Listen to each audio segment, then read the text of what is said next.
चालाक मुर्गे और गीदड़ की कहानी। एक गांव में एक मुर्गा रहता था।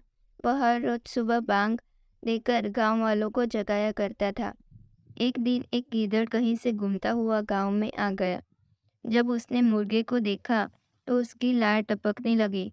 वह सोचने लगा, वाह क्या शानदार मुर्गा है, अगर इसका मांस खाने को मिल जाए तो मज़ा आ जाए। वह तरकीब सोचने लगता है ताकि किसी तरह मुर्गे को दबोचकर पेट पूजा कर सके। उसने मुर्गे को बहला-फुसलाकर अपने काबू में करने का निश्चय किया और उसके पास पहुंचकर बोला, मित्र, मैं तुम्हारी आवाज़ सुनकर तुम्हारे पास आया हूँ।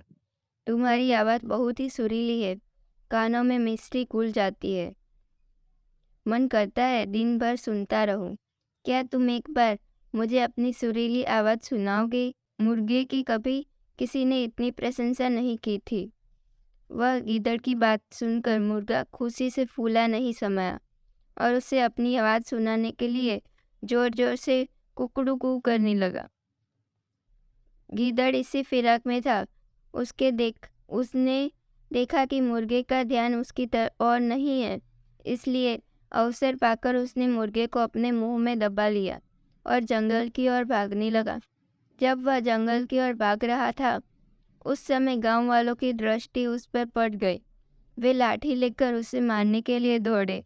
गीदड़ डर के मारे और तेजी से भागने लगा। मुर्गा अब तक उसके मुंह में दबा था। तब तक उसने उसके जंगल से बचकर निकलने का एक उपाय सोच लिया। वह भागते हुए गीदड़ से बोला, देखो गीदड़ भाई, ये गांव वाले मेरे कारण तुम्हारा पीछा कर रहे हैं। वे तब तक तुम्हारा पीछा करना नहीं छोड़ेंगे जब तक तुम उनसे कहोगी कि मैं तुम्हारा हूँ, उनका नहीं। ऐसा करो, तुम उन्हें बोल दो। गीदड़ मुर्गे की बातों में आ गया और पलटकर बोलने के लिए अपना मुंह खोल लिया।